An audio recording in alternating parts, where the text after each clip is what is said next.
Ropeway का एक बहुत बड़ा नेटवर्क बनना शुरू हो चुका है। ये रोपवे तेज गति से आपको बाबा के पास ले जाएगा, इतना नहीं है, इसके होने से इस पे काम करने वाले लोगों से आप कल्पना नहीं कर सकते हैं। मेरे देश के 130 करोड़ देशवासियों के आशीर्वाद उन पर।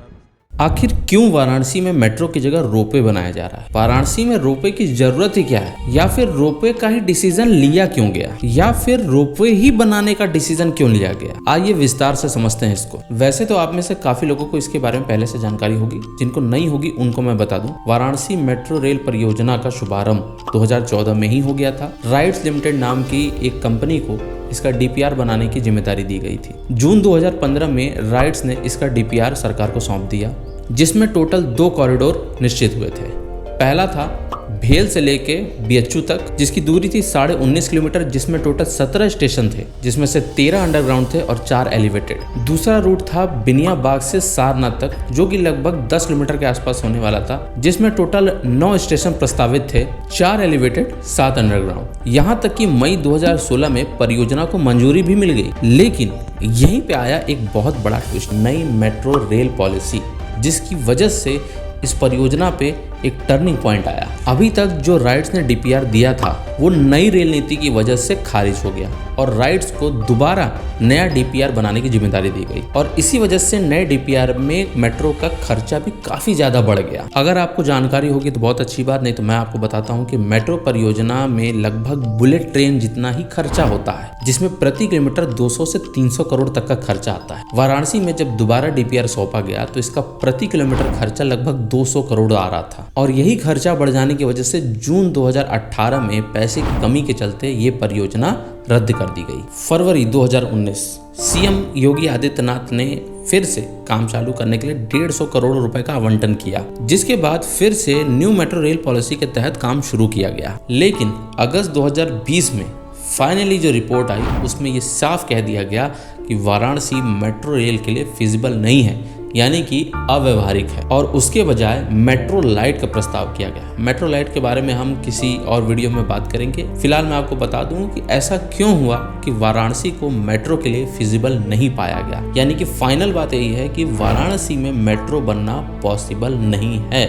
इसका दूसरा ऑप्शन मेट्रो लाइट दिया गया है, वो मैं आपको कभी और विस्तार से समझाऊंगा, लेकिन अभी हम बात करते हैं कि आखिर फिजिबल क्यों नहीं पाया गया। पहला, प्राइवेट इंस्टीट्यूशन इन्वॉल्वमेंट। देखिए क्या होता है कि सरकारी योजना का फायदा आपको तभी होगा जब सरकार के अंडर वो सारी चीजें हों, लेकिन मेट्रो परियोजना इतनी बड़ी है कि 50% केंद्र सरकार और 50% राज्य सरकार के देने के बावजूद जो लगातार खर्चे, यानी कि जितने भी काम टिकटिंग से लेके टिकट का किराया सेट करना, वो सभी प्राइवेट इंस्टीट्यूशन को दिया जा रहा था, जिसे मेट्रो मैन श्रीधरन जी ने साफ साफ इनकार कर दिया था कि अगर ऐसा हुआ तो किराए पे कोई भी कंट्रोल नहीं रह जाएगा। दूसरा, नई रेल पॉलिसी में साफ कहा गया था कि मेट्रो स्टेशन के लगभग 5 किलोमीटर के दायरे में अर्बन लेवल का डेवलपमेंट होना चाहिए, यानी कि शहरी विकास की तरफ होना चाहिए, जिसमें से प्रमुख थे पैदल पथ और साइकिलिंग पथ होना चाहिए। क्यों? अब देखिए, हमेशा मेट्रो जो होती है वो सड़कों के आसपास होती है या फिर अंडरग्राउंड होती है, लेकिन जहाँ उसके स्टेशन होते हैं वहाँ बहुत ज़्यादा भीड़ होती है और जब भी लोग निकलेंगे या जाएंगे तो मेट्रो स्टेशन के पास ही सबसे ज़्यादा भीड़ होगी। इसीलिए किसी भी मेट्रो शहर में जहाँ पे मेट्रो स्टेशन होते हैं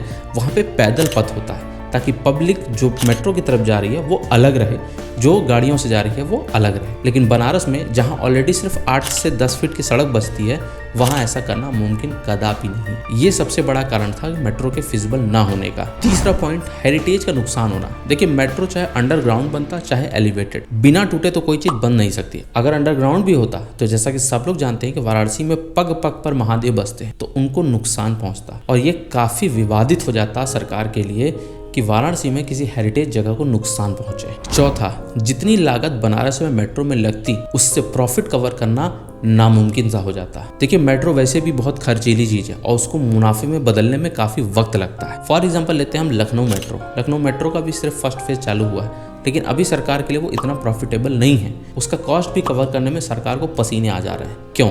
मेट्रो शहरों में ही क्यों पॉसिबल होता है? जैसे फॉर एग्जांपल मैं बताऊं कि मेरे घर से लगभग मेरे जॉब की दूरी 30 किलोमीटर है, तो मैं बस या कोई दूसरा साधन न लेने के बजाय मेट्रो लेना पसंद करूंगा, क्योंकि मुझे उसमें आराम पड़ेगा और मैं आराम से पहुंच जाऊंगा। बस में मुझे धक्के खाने पड़ेंगे, दौड़ना पड़ेगा, समय लगेगा, पैसा भी ज्यादा लगेगा। लेकिन क्योंकि बनारस एक छोटा शहर है, प्रमुख जो लोग मेट्रो यूज करेंगे वो वाराणसी कैंट स्टेशन या बनारस स्टेशन से मैक्सिमम बेनिया गोदोलिया की तरफ जाएंगे। अभी अगर मैं बात करूं तो वाराणसी कैंट से आपको बेनिया गोदोलिया तक आने के लिए मुश्किल से 20 रुपए लगता है। अब सोचिए अगर यहाँ पे मेट्रो लगा दिया जाए तो मेट्रो का भाड़ा भी कितना हो जाएगा, 15 या 20 रुपए, उससे ज्यादा नहीं हो सकता। अब एक किस्सा मैं आपको समझाता हूँ कि जैसे मैं कलकत्ता में रहता था, मास्टर दास सूर्यसेन मेट्रो, और मुझे जाना है गरिया जो कि 2 स्टेशन बाद पड़ता था। 10 रुपए भाड़ा वहाँ भी था और 10 रुपए भाड़ा ऑटो का भी था। अब मैं मेट्रो स्टेशन के अंदर जाऊँ, भीड़ में टिकट लूँ, फिर मेट्रो का इंतजार करूँ, फिर मेट्रो पकड़ूँ, फिर वापस जाऊँ, फिर उतरूँ, फिर बाहर आऊँ, इतना तामझाम करने से अच्छा मैं 10 रुपये ऑटो देता था और सीधा वापस पहुंच जाता था।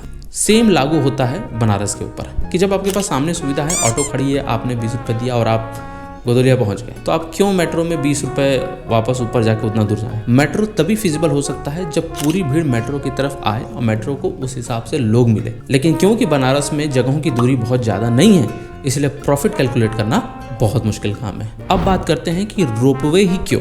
देखिए, सरकार को कुछ ऐसा चाहिए था जिसकी कॉस्टिंग कम हो। कॉस्टिंग कम होने के 2 फायदे होते हैं। पहला, किराया कम लगता, दूसरा, सरकार को काफ़ी ज़्यादा कॉस्ट इफेक्टिव पड़ता वो। देखिए, बनारस का सबसे प्रमुख एरिया यही है। वाराणसी से लेके बेनिया, गोदोलिया, नई सड़क, चौक, यही सब मार्केट सबसे ज़्यादा भीड़ वाले। और इस समय जो टूरिस्ट आ रहे हैं वो सबसे ज़्यादा इसी रूट की तरफ जाते हैं, इसलिए इसी रूट को सबसे पहले सबसे ज़्यादा ध्यान में रखा गया है। अब वाराणसी कैंट से लेके ये जो पूरा रास्ता है, आप और हम सब जानते हैं कि ये जो एरिया है यहाँ जाम कितना ज़्यादा लगता है, और इस जाम में सबसे ज़्यादा टूरिस्ट ही होते हैं। अब टूरिस्ट जो होते हैं वो या तो ई रिक्शा से चलेंगे, या ऑटो से चलेंगे, साइकिल रिक्शा चलेंगे, और इसी वजह से सबसे ज़्यादा जाम लगता है इन सारी सड़कों पर। अब वाराणसी कैंट जंक्शन से उतरते ही तुरंत रोपवे पकड़ के उनके गोदोलिया जाने की वजह से जो ज़मीन पे जाम लग रहा है वो कुछ कम हो सकता है, इसलिए रोपवे काफ़ी फिजिबल है बनारस के लिए। दूसरा, एक अलग ही अट्रैक्शन साबित होगा ये वाराणसी के टूरिज्म के लिए,